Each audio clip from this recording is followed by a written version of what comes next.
Ready. Reporters ready? Ready. Interviewers ready? Ready. Camera ready? Ready. Music. 3. Rolling. Quiet. Set. Quiet on the set. Quiet on the set. 3, 2, 1, action.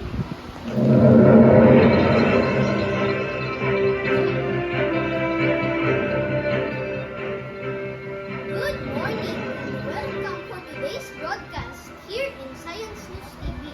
I'm Hestia Bakuyo. Today, we will begin with breaking news. Stay with us as we bring the latest updates about air pollution happening in Manila. One of the most pressing global challenges affecting millions of lives in Manila is air pollution. From smoke-filled cities and the impact of our climates, the consequences of polluted air are felt across the world. Reporting live in Manila, here is Siren Marasigas to give us some situations about air pollution. Siren. Yes, good morning. The Philippines' current population is over 100 million people. Our emission and pollution index is at a level 3 times that the World Health Organization safety level. We are inside. Louder. People are dying because of air pollution. The communities have choice but to fight back. The problem Louder po. is that in the city here in Manila, around this time, every year is a smoke show. Manila's around 15 million of people are split in different.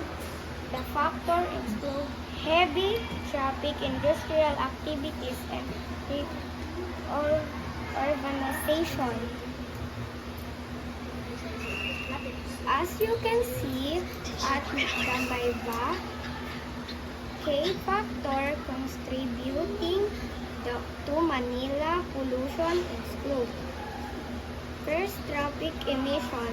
The city has dense and high number of vehicles, many of which are older models that emit more.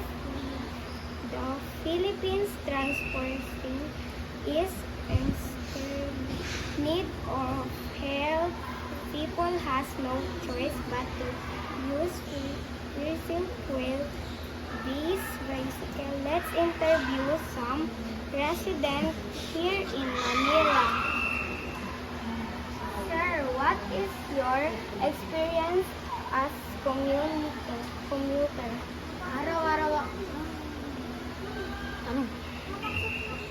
Araw-araw ako sumasakay ng jeep. Kaya yung puso pumapasok sa katawan. Kaya po dati po nagkasakit po ako ng asthma. Sa kanya tingin mo. Tapos na sumagot. Thank you, sir. The electric jeepney is a recent development that provides a sustainable form of public transportation. Another lady is on my back. Hello, ma'am. What can you say about e-jeepney as public transportation? Sa akin po kasi, maganda po ang e-jeep. Kaso, bihira lang po ang biyahe at mahal po ang pamasahe. Thank you, ma'am. Thank you muna sa'yo. Thank you, ma'am.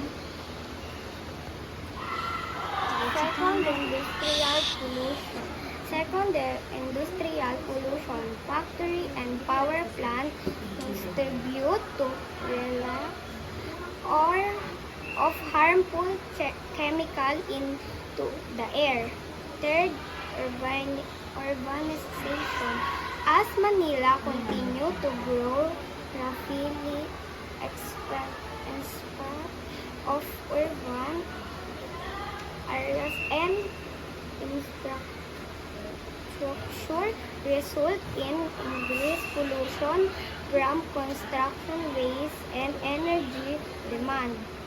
Fourth, often burning and waste management. Illegal burning of garbage and in of waste management. Sleep, weather, and tropical climate can cause pollution to be trapped, especially of low, wide, and movement. To help us to understand more about your report, here with is he is the head of EMB or Environmental Management, Samuel. Can you give our viewers some insight on how to solve the air pollution in city like here in Manila? The effects of air pollution in Manila are profound, leading to respiratory issues, cardiovascular diseases, and overall reduce the quality of life. These are the ways how to fight air pollution problem, not only here in Manila but throughout the country.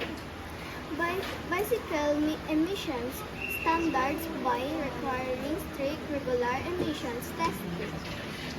Public transportation upgrades introducing electric jeepneys and expanded rail services. Traffic management, which measures traffic congestion such as road expansions and strictest traffic rules. Industrial control measures are switching to cleaner fuels and regulatory compliance.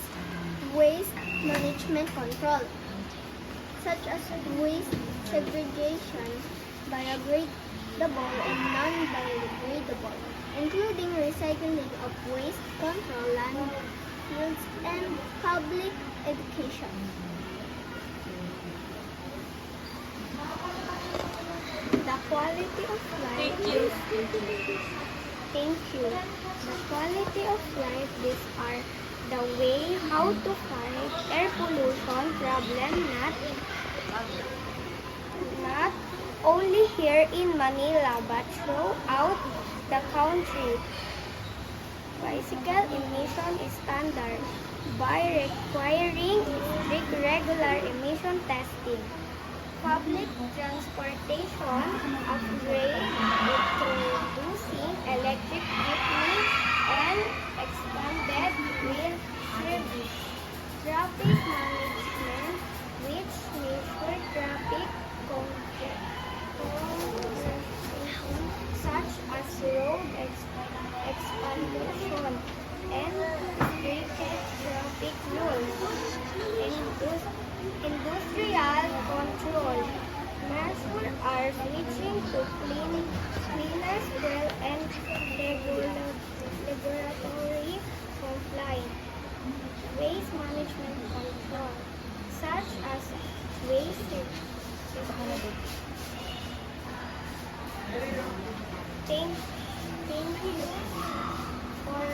Thank you, Samuel, for the useful information you share to our viewers, and that's for today. Back to you, Hestia. Thank you.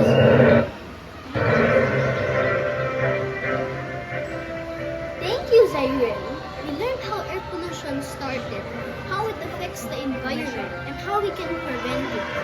It was a difficult challenge to all of us, but if we are responsible and eager to save the world, you will have a meaningful and sustainable life. And that's all for this morning. Thank you for joining us. For more updates and breaking news, Stay tuned at Science TV or visit our website at www.sciencenewstv.com. For meanwhile, we will have a commercial break. Enjoy and have a good day!